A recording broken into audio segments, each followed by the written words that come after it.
చదువుతున్నది Shaheen. Latest updates కోసం ఎల్లప్పుడూ చూస్తూనే ఉండండి 37 న్యూస్. కృష్ణా జిల్లా ఘంటసాల మండలం ఘంటసాల గ్రామం ముఖ్యమంత్రి వైఎస్ జగన్మోహన్ రెడ్డి డ్వాక్రా మహిళలకు ఇచ్చిన హామీని నెరవేర్చారని ఆవినిగడ్డ ఎమ్మెల్యే సింహాద్రి రమేష్ బాబు అన్నారు. 4వ విడత ఆసరా పథకం కార్యక్రమాన్ని ఘంటసాలలో మంగళవారం వెలుగు ఏరియా కోఆర్డినేటర్ రవి అధ్యక్షతన నిర్వహించారు. ఈ కార్యక్రమాన్ని ముఖ్య అతిథిగా ఎమ్మెల్యే రమేష్ బాబు పాల్గొన్నారు. 69,215,526 రూపాయల చెక్కును పంపిణీ చేశారు. తొలుత దివంగత ముఖ్యమంత్రి వైఎస్ రాజశేఖర రెడ్డి చిత్రపటానికి పూలమాలలతో నివాళులు అర్పించిన తర్వాత మహిళలతో కలిసి రమేష్ బాబు జ్యోతి ప్రజ్వలన చేశారు. అనంతరం పలువురు వ్యక్తులు ముఖ్యమంత్రిగా వైఎస్ జగన్మోహన్ రెడ్డి సేవలను కొనియాడారు. యువనేత సింహాద్రి వికాస్ ప్రసంగం పలువురిని విశేషంగా ఆకట్టుకుంది. ప్రతిపక్షాలపై పలువురు నేతలు తీవ్ర స్థాయిలో విరుచుకుపడ్డారు. ఎమ్మెల్యేగా గెలిచిన నాటి నుండి అనునిత్యం ప్రజలకు అందుబాటులో ఉంటూ ప్రజల సమస్యలను స్వయంగా అడిగి తెలుసుకుంటున్న సింహాద్రి రమేష్ బాబును, అలాగే సంక్షేమ పథకాలతో పేదల పక్షపాతగా నిలుస్తున్న ముఖ్యమంత్రి జగన్లను మరోమారు అక్క చెల్లెమ్మను ఆశీర్వదించాలని కృష్ణా, ఎన్టీఆర్, గుంటూరు జిల్లాల వైఎస్ఆర్ కాంగ్రెస్ పార్టీ రైతు విభాగం జోనల్ ఇన్ఛార్జ్ కడవకొల్లు నరసింగరావు అన్నారు. ఈ సందర్భంగా ఆసరా పథకం ద్వారా ఘంటసాల మండలం డ్వాక్రా మహిళలు వచ్చిన 69,215,526 రూపాయల చెక్కును ఎమ్మెల్యే రమేష్ బాబు, నరసింహరావు, వికాసులు స్థానిక నేతలతో కలిసి మహిళలకు అందజేశారు. అనంతరం ముఖ్యమంత్రి వైఎస్ జగన్మోహన్ రెడ్డి చిత్రపటానికి డ్వాక్రా మహిళలతో కలిసి పాలాభిషేకం నిర్వహించారు.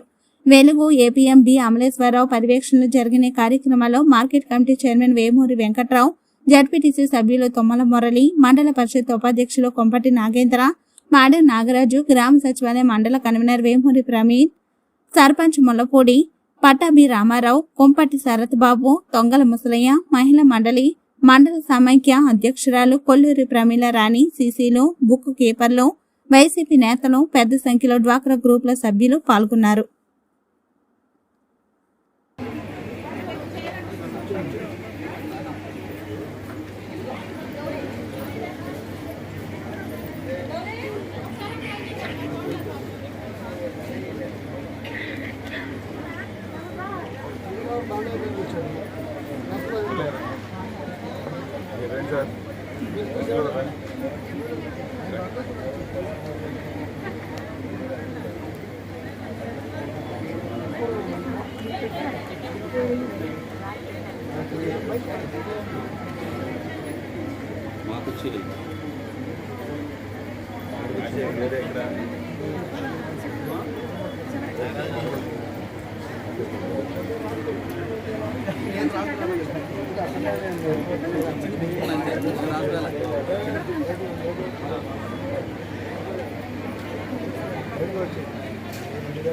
ఇస్తే గనక మీరు కుటుంబంలో పొదుపుగా వాడుకొని ఆ డబ్బులు మీ కుటుంబాన్ని ఇంకా ఆర్థికంగా నిలబెట్టేలాగా చేస్తారనే ఉద్దేశంతో ఇన్ని రకాల ప్రభుత్వ పథకాలు ఇస్తున్నారు. కాబట్టి ఇవన్నీ సద్వినియోగం చేసుకొని ఇంకా మీ గ్రూపులో ఇంకా బలపడి మీ గ్రూపులన్నీ కూడా సక్రమంగా నడవాలి.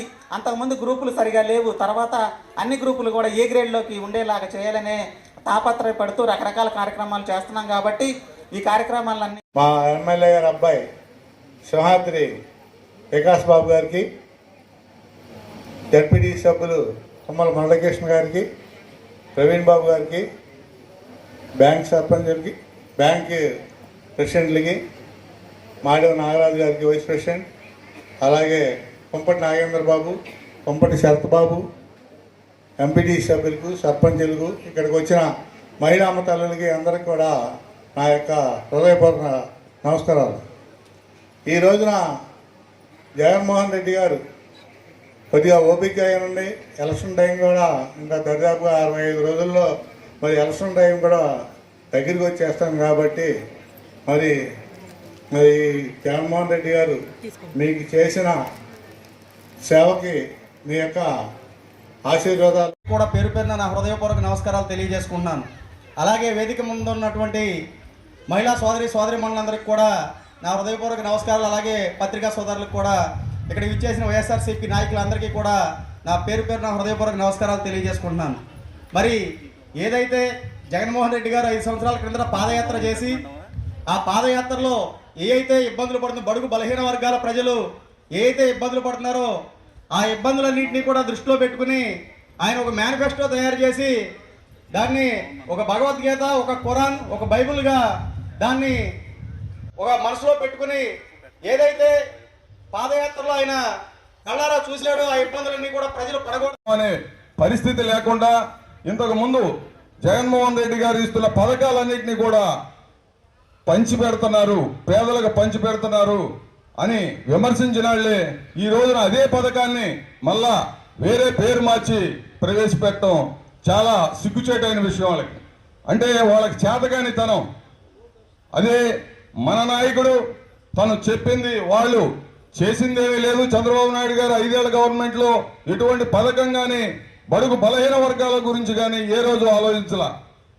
కానీ ఈయన ఎక్కిన మరో రోజు నుంచి బడుగు బలహీన వర్గాలని ఆలోచించి వాళ్ళకి కావాల్సిన పథకాలందరినీ ఇంతకు ముందు నక్సలైట్లు చెయ్యి ఇలా పైకి లేపండి, వేలు ఇలా పైకి చూపిండి, అందరూ పైకి ఇలా చూడండి, మళ్ళీ నా వైపు చూడండి, గడ్డం పైన వేలు ఇలా పెట్టండి. ఇప్పుడు మీ పక్క వైపుకి చూసి మీరు ఏలు పెట్టింది గడ్డం మీద కాదు బొగ్గ మీద అని చెప్పండి. అవునా కదా? బొగ్గ మీద పెట్టారా లేదా? మీడియాలో కూడా పేపర్లో కూడా జగన్ అన్న అది చేయలేకపోయాడు, ఇది చేయలేకపోయాడు, జీతాలు ఇవ్వలేకపోతున్నాడు, పెన్షన్లు ఇవ్వలేకపోతున్నాడు అని చెప్పి రకరకాలుగా చెప్తారు. ఎక్కడో మనం అవనిగడ్డలో ఉంటున్నాం, మనకు తెలియదు కదా, విజయవాడలో ఇవ్వలేదంటారు. విజయవాడలో ఉండే వాళ్ళకేమో అవనిగడ్డలో ఇవ్వలేదని చెప్తారు. ఇట్లా రకరకాల మాటలు చెప్పి మాయ చేసే ప్రయత్నం చేస్తారు. ఇదంతా నేను చెప్పదలిచింది ఏంటంటే, మాటలకి ఏ హామీలు ఇచ్చినా సరే మనకి 50% వాగ్దానాలు నెరవేర్చుకుని మళ్ళీ ఎలక్షన్కి వచ్చేవాళ్ళు. కానీ మన జగన్ గారు ఆయన ఇచ్చిన హామీల్లో 99% నెరవేర్చి మళ్ళీ ఎలక్షన్కి వస్తున్నారు. ఆ మాట అనేది ఎలక్షన్ రాకముందర ఆయన చెప్పాడు, నేను మళ్ళీ వచ్చే టయానికి నేను ఇచ్చిన వాగ్దానాల్లో 99% మీకు అమలు చేస్తానని. అదే రకంగా మన డాక్రా వాళ్ళకేంటి, చేనేత కార్మికులకేంటి, ఆయన ఇచ్చిన వాగ్దానాల ప్రకారం ఆయన ఈరోజు 4వ విడత ఆసరా ద్వారా మీకు తన వంతుగా స్కూళ్ళ కంటే ప్రైవేట్ కాన్వెంట్ల కంటే తీర్చిదిద్దిన ఘనత మన జగన్ అన్నది. ఇవాళ స్కూల్లో బెంచీలు చూస్తూ ఉంటే మన పిల్లలు షూ కట్టుకుని టై వేసుకుని బ్యాగ్ తగిలించుకుని ఆ స్కూల్కి వెళ్తుంటే తల్లిదండ్రులు ఎంత ఆనందపడుతున్నారో మాకు తెలుసు. అది నిజం కాదా? అదే చంద్రబాబు నాయుడు గారు ఏమన్నాడు? ఇంగ్లీష్ మీడియం దండగా, ఇంగ్లీష్ మీడియం వస్తే తెలుగు మర్చిపోతారంట. అమ్మను మర్చిపోతారు ఎవరన్నా? నాన్న మర్చిపోతారా? ఎవరు మర్చిపోతారు తెలుగు? అమెరికా వెళ్ళి 40 ఏళ్ళు అయినా సరే ఇవాళ తెలుగు మాట్లాడే వాళ్ళు ఉన్నారు అమెరికా వెళ్తే మనవాళ్ళు.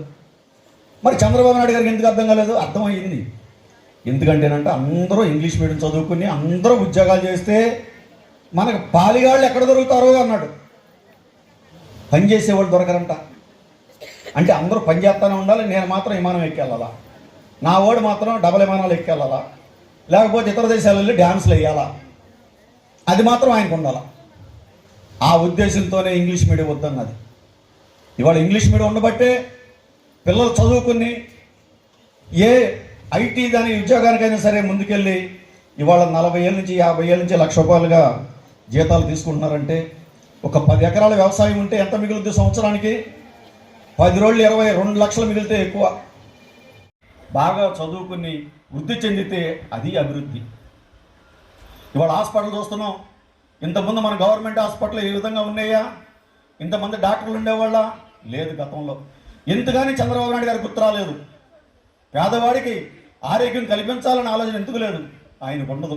ఒక నిదర్శనం చెప్తా మీకు. రాజశేఖర రెడ్డి గారు 108 వాహనాలు పెట్టాడు. రోడ్డు మీద యాక్సిడెంట్ అయినా, ఒక తల్లి డెలివరీకి ఇచ్చినా ఇబ్బంది పడిపోతున్నారు, ఒక ఫోన్ కాల్తో 108 వెళ్ళి తీసుకొచ్చేది రాజశేఖర రెడ్డి గారు పెట్టిన పథకం. మరి దాన్ని కూడా నిలబెట్టలేకపోయాడు చంద్రబాబు నాయుడు. అది ఎవరికి ఉపయోగపడుతుంది? పేదవాడికి ఉపయోగపడుతుంది. నాలాంటి వాడికి కాదు. నాకు కారు ఉంటాయి, 2 కార్లు ఉంటాయి, మా ఇంట్లో డ్రైవర్ ఉంటాడు, ఏదైనా ఆపద వస్తే ఇమ్మీడియట్లీ ఎక్కించుకెళ్ళిపోతారు నేను లేకపోయినా. కానీ పేదవాడికి ఎవరిస్తారు? ఆ రోజున రాజశేఖర రెడ్డి గారు ఇచ్చాడు. ఇప్పుడు మళ్ళా దాన్నే చంద్రబాబు నాయుడు గారు తీసేస్తే 1008 వాహనాలు ఒకేసారి విజయవాడలో కొత్తవి తీసుకుని మన ప్రజలందరికీ ఉపయోగపడే విధంగా 108 వాహనాలు నిలబెట్టింది మళ్ళా జగన్మోహన్ రెడ్డి గారు. అంతటితో ఊరుకున్నారా? వెల్నెస్ సెంటర్లు ప్రతి గ్రామంలో ప్రతి సచివాలయంలో దగ్గర ఒక వెల్నెస్ సెంటర్, 105 రకాల మందులు, దాంట్లో ట్రైనింగ్ అయిన నర్సు, డిగ్రీ చదువుకొని నర్స్ ట్రైనింగ్ అయ్యి దాంట్లో ఉద్యోగం. కొన్ని ఉద్యోగాలను డబ్బులు ఇస్తే ఇస్తున్నారా? ఎమ్మెల్యే గారు రికమెండేషన్ చేస్తే ఇస్తున్నారా? లేకపోతే ఇంకో మంత్రి గారు రికమెండేషన్ చేస్తే ఇస్తున్నారా? ఏదీ లేదు. ఈ జగన్మోహన్ రెడ్డి గారు వచ్చిన తర్వాత మా నాయకులందరూ కూడా పోస్ట్ మ్యాన్లు అయిపోయాం. పోస్ట్ మ్యాన్ల పనే, కానీ మంచి పని. పోస్ట్ మ్యాన్ల పని కూడా ఆనందంగా ఉంది మాకైతే. ఎందుకంటే ఎవరైతే మెరిట్ ఉంటారో, ఎవరైతే బాగా చదువుకుంటారో, పార్టీ లేదు, కులం లేదు, మతం లేదు, వాళ్ళందరూ కూడా ఉద్యోగాలు ఈ రోజున పారదర్శకంగా వస్తున్నాయి అంటే దానికి కారణం మన జగనన్న. ఇన్ని ఆలోచనలు జగన్మోహన్ రెడ్డి గారికి పుట్టినాయి అంటే అంత సీనియర్ నాయకుడు ఏళ్లదరబడి పరిపాలన చేసిన చంద్రబాబు నాయుడు గారికి ఆయన ఎందుకు కలగలేదు? రుణమాఫీ చేశారు. ఆ రుణమాఫీ చేసిన దానికి సంతోషంగా మీరు అందరూ వచ్చారు. మేము కూడా చేసిన పని పదే పదే గుర్తు చేయకపోతే మర్చిపోతారు. ఇవన్నీ జగన్మోహన్ రెడ్డి గారు చేశారని మీరు జగన్మోహన్ రెడ్డి గారు గుర్తుపెట్టుకోమని అడగటం కోసం, చెప్పడం కోసం వచ్చాం. 27 కోట్ల రూపాయలు మీ ఒక్క మండలానికి 27 కోట్ల రూపాయలు ఇవాళ మొత్తం నియోజకవర్గానికి అయితే 240 కోట్ల రూపాయలు, సుమారు 250 కోట్ల రూపాయలు రుణమాఫీ జరిగింది. మరి నేను ఒకటి అడుగుతున్నా, జగన్మోహన్ రెడ్డి గారికి ఒక పార్టీ ఉంది, వైఎస్ఆర్సీపీ కాంగ్రెస్ పార్టీ. ఎప్పుడన్నా మీ ఇంటి మీద ఏ జెండా ఉందో చూసాడా? ఎవరింటి మీద ఉన్నా తెలుగుదేశం జెండా ఉందా, కాంగ్రెస్ జెండా ఉందా, మనకు వ్యతిరేకంగా మాట్లాడుతున్నాడా అనేది ఏ రోజన్నా పట్టించుకున్నాడా? వాళ్ళు మన గురించి తిడుతున్నారా లేదా అని పట్టించుకున్నాడా?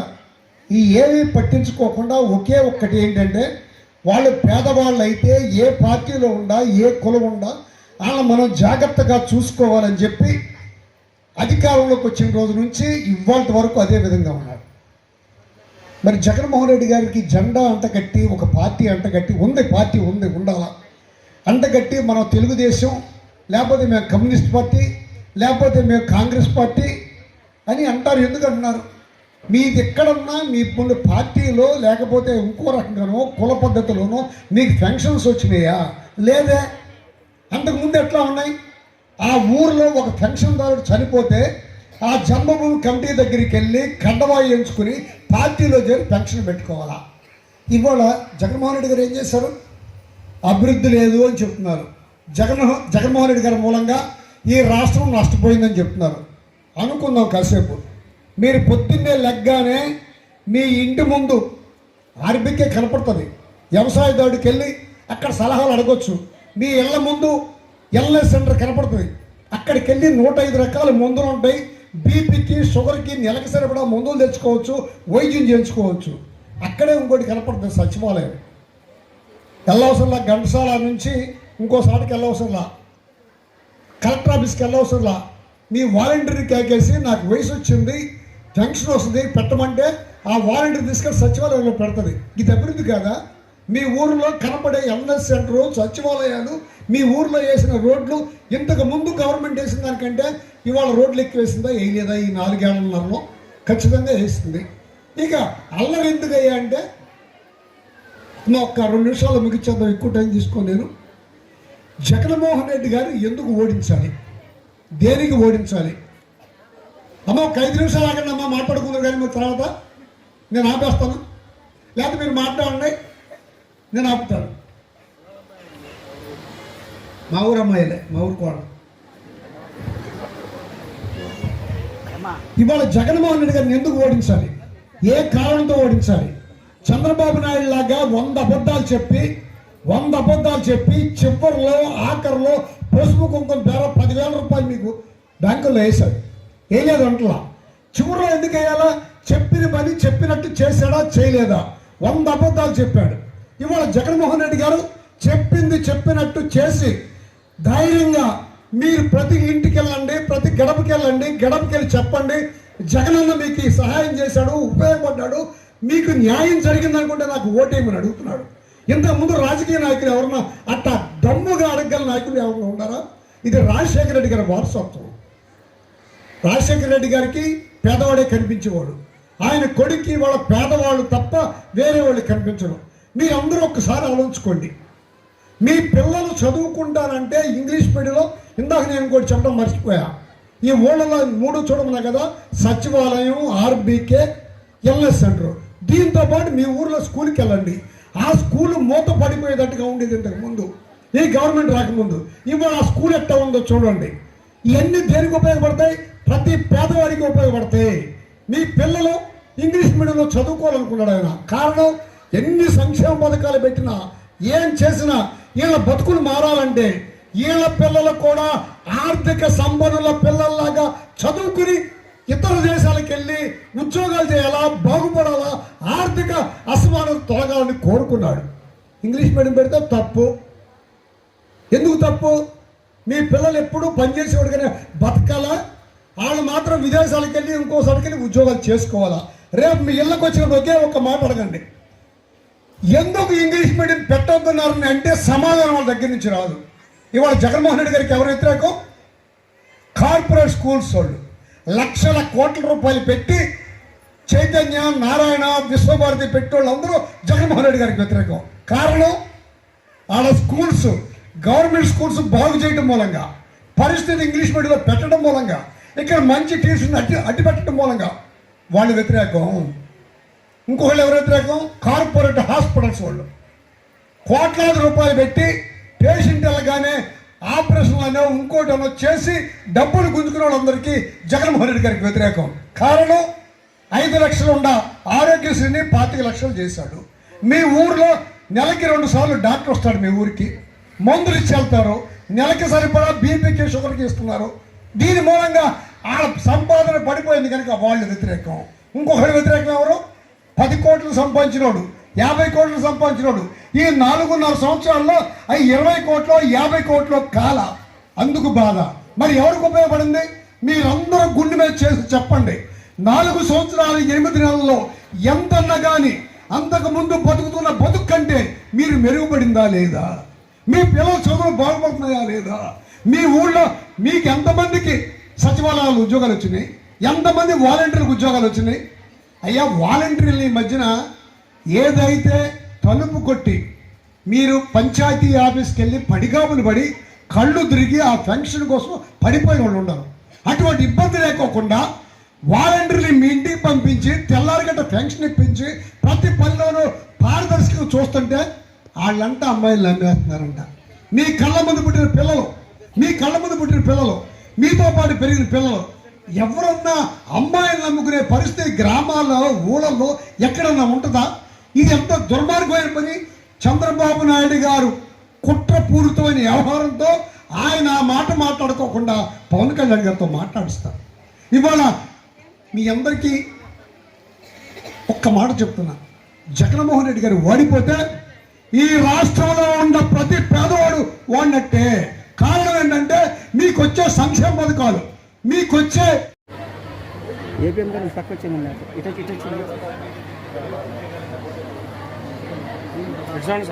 సార్ ఒకసారి బాబు కృష్ణ గారు.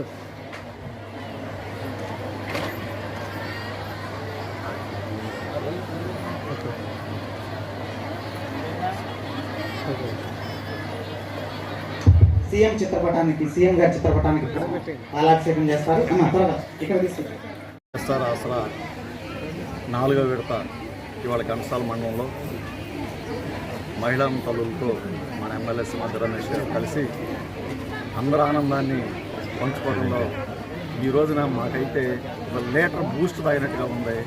మా జగనన్నను తలుచుకుంటూ ఆయన చేసిన మేలుని మేము బూస్ట్ తాగినట్టు ఉందని చెప్పని ముందుగా తెలియజేస్తూ, జగన్ గారి పాలన చూసి ఇక్కడ మహిళా తల్లులు ఆనందం చూస్తూ ఉంటే మళ్ళా ఎప్పుడు బ్యాలెట్ బాక్స్ ఓపెన్ చేస్తారా, ఎప్పుడు జగనన్న ఫ్యాన్ గుర్తుకు ఓటేద్దామని సిద్ధంగా ఉన్నట్టు ఇవాళ ఘంటసాల మండలంలో కానీ మొన్న జరిగిన కోడూరు మండలంలో కానీ చూస్తూ ఉంటే ఈ మహిళా తల్లులు, డ్వాక్రా గ్రూప్ లీడర్స్ అందరూ కూడా చాలా ఉత్సాహంగా జగనన్న పాలనని, మా పిల్లల చదువులు మెరుగుపరిచారు, మాకు ఇంగ్లీష్ మీడియం పెట్టాడు, మాకు అమ్మఒడి ఇస్తున్నాడు, మా కుటుంబాన్ని విద్య, వైద్యం, ఆరోగ్యం పరంగా ముందుకు తీసుకెళ్ళాడు, మాకు ఇళ్ల స్థలాలు ఇస్తున్నాడు, ఇల్లు ఇస్తున్నాడు. ఇంత మా పేదల్ని పైకి తీసుకొస్తున్న నాయకుడు కలకాలం ఉండాలని మేము కోరుకుంటున్నామని వారి చెప్పడం చూస్తూ ఉంటే జగనన్న విజయం ఇప్పుడే కనపడుతుందని చెప్పి నేను అందరికీ తెలియజేస్తాను. ఆ మహిళలందరం కలిసి పాలాభిషేకం చేస్తున్నారు. ముఖ్య అతిథులు వారు పాలాభిషేకం చేస్తున్నారు. దయచేసి నిశ్శబ్దంగా ఉండాలని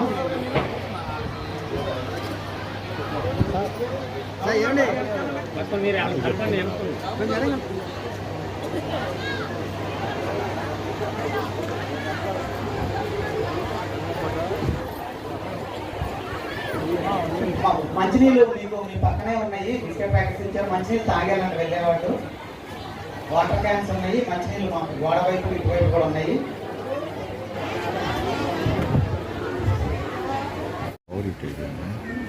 ఆసరా ప్రోగ్రాం 4వ విడత ఎలక్షన్ దగ్గరికి వచ్చే ముందు ఈ ప్రోగ్రాం రెట్టింపు ఉత్సాహం వస్తుంది జనాలు చూస్తే. జగన్మోహన్ రెడ్డి గారిని ఎవరన్నా ఓడించడానికి ప్రయత్నం చేస్తే ఊరుకునేది లేదు. జగన్మోహన్ రెడ్డి గారి గెలుపు అంటే మా గెలుపు. ఈ రాష్ట్రంలో ఉన్న ప్రతి పేదవాడి గెలుపు జగన్మోహన్ రెడ్డి గారు గెలిపించుకుంటున్నారు. ఎందుకు నువ్వు జగన్మోహన్ రెడ్డి గారిని ఓడించాలి? ఎందుకు ఓడించాలి? అమ్మ ఓడిస్తున్నాడని, రైతు నేస్తం ఇస్తున్నాడని, ఈబీసీ నేస్తం ఇస్తున్నాడని, నేతలను నేస్తం ఇస్తున్నాడని, దేనికి ఓడించాలి? ఎంతమంది కలిస్తే మాత్రం ఈ పని ఎవరన్నా చేయగలిగారా? చంద్రబాబు నాయుడు చెప్పిన మాటలు మేమెట్టా నమ్ముతామని చెప్తున్నారు. పోయినసారి మమ్మల్ని ఎట్టా మోసం చేశాడో తెలుసు. చివరికి 10,000 రూపాయలు పసుపు ముఖ్యమిస్తే ఆయన గెలిపించలేదు కదా. ఈసారి కూడా ఆయన పరిస్థితి అది. ఖచ్చితంగా మమ్మల్ని మేము గెలిపించుకుంటాం, జగన్ గారిని గెలిపిస్తామని చెప్తున్నారు. ఖచ్చితంగా మళ్ళా జగన్మోహన్ రెడ్డి అధికారం వస్తుంది. వాళ్ళ ఉత్సాహం చూస్తుంటే 175 అంటున్నారే, 175 కూడా వస్తాయి అనుకుంటే ఆశాస్పదం కాదు. 175 కూడా వస్తాయి. ఎందుకంటే బేకర్ సెక్షన్స్ అన్నీ, లోయర్ క్లాస్ అన్నీ 180 మందిగా ఉన్న జనమందరూ జగన్మోహన్ రెడ్డి గారు తరపున్నారు. ఆ 10 మందో 15 మందో మాటలు తప్ప అది చేష్టలుగా ఉపయోగపడేది కాదు. ఊరికి బోధన కొట్టడం తప్ప, టీవీలు ఛానల్స్లో బోధన కొట్టడం తప్ప మళ్ళా జగన్మోహన్ రెడ్డి గారు అధికారంలోకి వస్తారని అందరూ చెప్తున్నారు. జగన్ మాటే నేను చెప్పండి.